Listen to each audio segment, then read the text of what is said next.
وبرکاتہ۔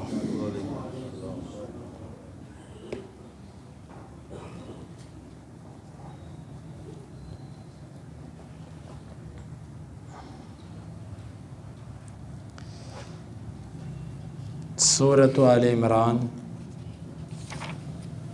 آیت نمبر 116۔ اعوذ باللہ السمیع العلیم من الشیطان الرجیم من ہمزہ ونفخہ ونفثہ۔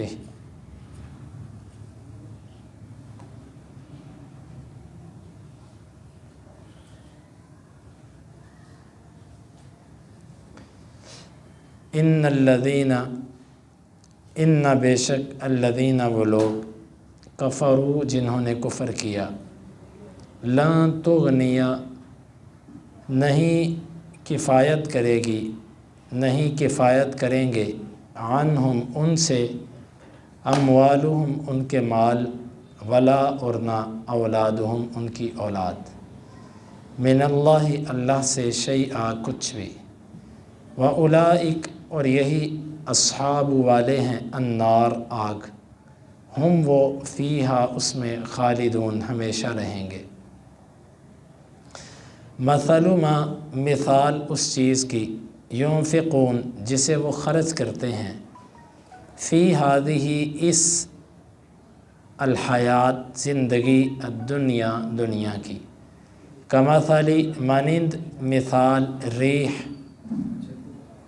آندھی کے ہے، فیہا اس میں صر آگ ہو، اصابت وہ آن پہنچے، حرث قوم کسی قوم کی کھیتی کو، ظلموا جنہوں نے ظلم کیا، انفسہم اپنے نفسوں پر، فاہلکتہ پس وہ آگ اس کھیتی کو ہلاک کر دے، وما ظلمہم اور نہیں ظلم کیا ان پر اللہ نے، ولیکن اور لیکن، انفسہم اپنے نفسوں پر، یظلمون وہ ظلم کرتے تھے۔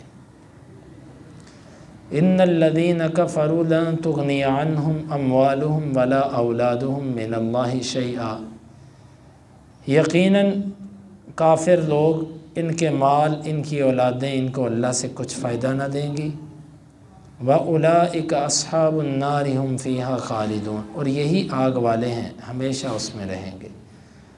مَثَلُ مَا يُنْفِقُونَ فِي هَذِهِ الْحَيَاةِ الدُّنْيَا مثال اس کی جسے اس دنیا کی زندگی میں وہ خرچ کرتے ہیں، كَمَثَلِ رِيحٍ فِيهَا صِرٌّ أَصَابَتْ حَرْثَ قَوْمٍ مانند اس آندھی کے ہے جس میں آگ ہو، وہ ایسی قوم کی کھیتی کو آن پہنچے، ظلموا انفسہم جنہوں نے اپنی جانوں پر ظلم کیا تھا، فاہلکتہ پس وہ اسے ہلاک کر کے رکھ دے، وما ظلمہم اللہ ولیکن انفسہم یظلمون اور ان پر اللہ نے ظلم نہیں کیا، وہ اپنے ہی نفسوں پر ظلم کرتے تھے۔ اللہ تعالیٰ نے فرمایا کہ کافروں کا مال اور ان کی اولاد ان کو اللہ سے بچا نہیں سکیں گے۔ دو مطلب، جو مال یہ اسلام کے خلاف خرچ کرتے، اسلام کے نور کو بجھانے کے لیے خرچ کرتے، نبی کریم صلی اللہ علیہ وسلم کی مخالفت میں خرچ کرتے، اس مال کا ان کو کچھ فائدہ نہیں ہوگا۔ اور اسی طرح وہ اولادیں جو انہوں نے اسلام کے خلاف لڑنے کے لیے تیار کی، اسلام کے خلاف انہوں نے اپنے بچے میدان کارزار میں اتارے، یہ دونوں چیزیں ان کو اللہ سے کچھ فائدہ نہ دے سکیں گی۔ دوسرا مطلب کہ مال اور اولاد جس کی وجہ سے انسان دین سے پیچھے ہو جاتا ہے، جس کے پاس 4 پیسے آ جاتے ہیں وہ دین سے پیچھے ہٹ جاتا ہے، وہ کہتا ہے جی دنیا داری ہے، 100 معاملات وہ پیش کرتا ہے۔ جس کو اللہ تھوڑی سی اولاد دے دیتا ہے، وہ اپنے بیٹوں پر فخر کرتے ہوئے وہ کہتا ہے میرے پاس تو بڑی طاقت ہے، میرے اتنے جوان بیٹے ہیں۔ یہ 2 چیزیں انسان کو دین کی طرف آنے میں رکاوٹ ہوتی ہیں، اور ان 2 چیزوں کے ہوتے ہوئے انسان اکثر غفلت میں مبتلا ہو جاتا ہے، بچوں کی وجہ سے، مال کی وجہ سے۔ ان 2 چیزوں کی وجہ سے ہی انسان بعض دفعہ بڑی خیانتیں کرتا ہے، بعض دفعہ لوگوں کے ساتھ ظلم اور زیادتی کر جاتا ہے۔ اللہ تعالیٰ نے فرمایا کہ یہ دونوں چیزیں تمہیں اللہ سے کچھ نہیں بچا سکیں گی، لہٰذا اپنے مال کو، اپنی اولاد کو دھوکے کا سامان مت بنانا کہ تم شاید یہ سمجھتے ہو کہ جس طرح ان دو چیزوں کے ہونے کی وجہ سے دنیا میں عزت ہے، اللہ کے پاس بھی ایسی عزت ملے گی۔ ایسا تمہیں اللہ کے پاس نہیں ملے گا، یہ صرف اور صرف دنیا کے اندر ہے۔ تمہاری اولادیں اور تمہارا مال تمہیں اللہ سے کچھ نہیں فائدہ دے گا۔ وَأُولَٰئِكَ أَصْحَابُ النَّارِ هُمْ فِيهَا خَالِدُونَ، اور ایسے لوگ ہی آگ والے ہیں اور اس میں یہ ہمیشہ رہیں گے۔ پھر اللہ تعالیٰ نے ان کے خرچ کرنے کی ایک مثال بیان کی۔ اللہ تعالیٰ فرماتا ہے کہ جس طرح کسی بندے کی کھیتی ہو اور وہ کھیتی پھل پھول کر ایسے وقت کو آن پہنچے کہ وہ بالکل تیار ہو، اب جب فصل تیار ہوتی ہے، ذمہ دار کو اس چیز کا علم ہے کہ اس کے گھر پہ اس وقت سخت ضرورت ہوتی ہے، کیونکہ اب تو آپ شہری لوگ ان حالات سے واقف نہیں ہیں۔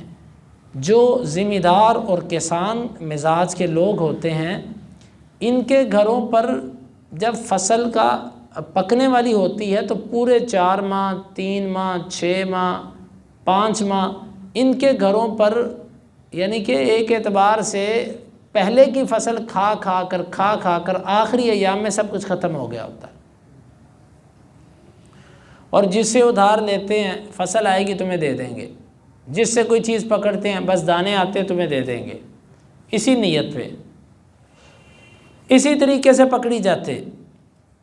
اب جب آخری ایام ہوتے ہیں اس کو بڑی سخت ضرورت ہوتی ہے، کیونکہ پہلے والی فصل اب تک ختم ہو چکی ہوتی ہے، اخراجات کی کمی ہوتی ہے، روپیہ پیسہ گھر پہ نہیں ہوتا، تو کوشش یہ ہوتی ہے کہ کسی نہ کسی طرح جلدی فصل کاٹ کر اس کو بیچ کر پیسے ہاتھ میں کیے جائیں۔ اسی وجہ سے ذمہ دار لوگ جو ہوتے ہیں وہ اپنی اکثر ذمہ دار اسٹور نہیں کر سکتے، حالانکہ ان کو بھی پتہ ہے کہ ہر چیز تھوڑے عرصے کے بعد مہنگی ہو جاتی ہے، لیکن یہ اسٹور نہیں کرتے، اسٹور تاجری کرتا ہے۔ اس کی وجہ یہ کہ ان کی مجبوری ہے، ان کے اس کے بغیر اخراجات پورے نہیں ہو سکتے۔ اب ایک بندے کی کھیتی تھی، وہ کھیتی تیار ہوئی، پک گئی، بالکل کٹنے کے قریب آ گئی، ایسی تیز آندھی چلی کہ اس آندھی کے اندر آگ تھی، اس آگ نے اس فصل کو جلا کے رکھ دیا۔ اب کتنا سخت محتاج تھا وہ، عین محتاجگی کے وقت پہ اس کی فصل جل گئی۔ اب وہ دوبارہ فصل لگاتا بھی ہے تو اس کو 5 سے 6 ماہ کی تکلیف دوبارہ، یعنی کہ وقتی طور پر اس کو اس فصل سے کچھ فائدہ حاصل نہیں ہوگا، تباہ ہوگی اس کی فصل۔ اللہ تعالیٰ نے مثال بیان کی اس بندے کی جو دنیا کی زندگی میں اللہ کے حکموں کے خلاف خرچ کرتا ہے، یا دین کی مخالفت میں خرچ کرتا ہے، یا دین کی مخالفت میں تو نہیں لیکن اپنی خواہشات پہ، گناہوں پر، بے حیائیوں پر، ان جگہوں پر خرچ کرتا ہے۔ اللہ تعالیٰ فرماتا ہے کہ اس کی مثال اس کھیتی کی سی ہے کہ بظاہر یہ اپنی طرف سے خرچ کر رہا ہے، اور اسی طرح کفار جو اللہ کے راستے میں خرچ کرتے ہیں، یہ بڑی بڑی NGOs چلاتے ہیں، بڑی بڑی خدمت خلق کرتے ہیں، اور یہ سمجھتے ہیں کہ ہم انسانیت کی خدمت کر رہے ہیں، لیکن جیسے ان کی فصل تیار ہوتی ہے تو اللہ کی طرف سے آگ آتی ہے۔ آگ کیا ہے؟ اللہ کی طرف سے کڑا امتحان، یعنی یوں کہہ لیجئے کہ اللہ کی طرف سے وہ چھاننی کہ جس کے اندر چھان برا علیحدہ کر دیا جاتا ہے اور آٹے کو نیچے سے گزار دیا جاتا ہے۔ وہ کیا ہے؟ اس چھاننی کا معیار کیا ہے؟ ایمان۔ ان کافروں کے پاس ایمان نہیں تھا، ایمان کے بغیر انہوں نے جو بھی خرچ کیا، ایمان نہ ہونے نے اس کو جلا دیا۔ یعنی جس طرح کسی بندے کی فصل تیار ہوئی، آگ آئی، اس نے جلا دیا، اس کو کچھ نہ ملا اس فصل سے، اسی طرح ان کی فصل تیار ہوئی، ایمان نہ ہونے کی وجہ سے فصل جل گئی، ان کو وہ فصل کچھ فائدہ نہ دے سکی۔ تو یہ بڑی ہی زبردست مثال اللہ تعالیٰ نے بیان کی کہ مثال ان لوگوں کی جو دنیا کی زندگی میں خرچ کرتے ہیں مانند اس تیز ہوا کے ہے جس میں سر کے دو معنی اہل علم نے کیے. ایک اس کا معنی سخت ٹھنڈک، سخت سردی جس کو کورا کہتے ہیں آپ، کورا پڑنا، اور دوسرا اس کا معنی کیا گیا آگ. دونوں کا مطلب ایک ہے. جب سخت کورا پڑتا ہے تو وہ بھی فصلوں کو جلا کے رکھ دیتا ہے، اور جب آگ آتی ہے تو وہ بھی فصل کو جلاتی ہے. تو یہ تو ذمہ دار کو پتہ ہے نا کہ جب کورا پڑتا ہے تو فصلیں جل جاتی ہیں. اسی لیے جب کورا پڑتا ہے تو وہ پلاسٹک اوپر چڑھا دیتے ہیں اپنی فصلوں کو کسی نہ کسی طرح کورے سے بچانے کے لیے. تو یہ اللہ تعالیٰ نے ایک مثال بیان کی، حرث قوم ظلموا انفسہم، جنہوں نے اپنے نفسوں پر ظلم کیا ایمان نہ لا کر، کفر کر کے، اللہ کے ساتھ شرک کر کے اپنی جانوں پر ظلم کیا. بس اس آگ نے اس فصل کو جلا دیا. اللہ نے ان پر ظلم نہیں کیا، اللہ نے اس فصل کو نہیں جلایا.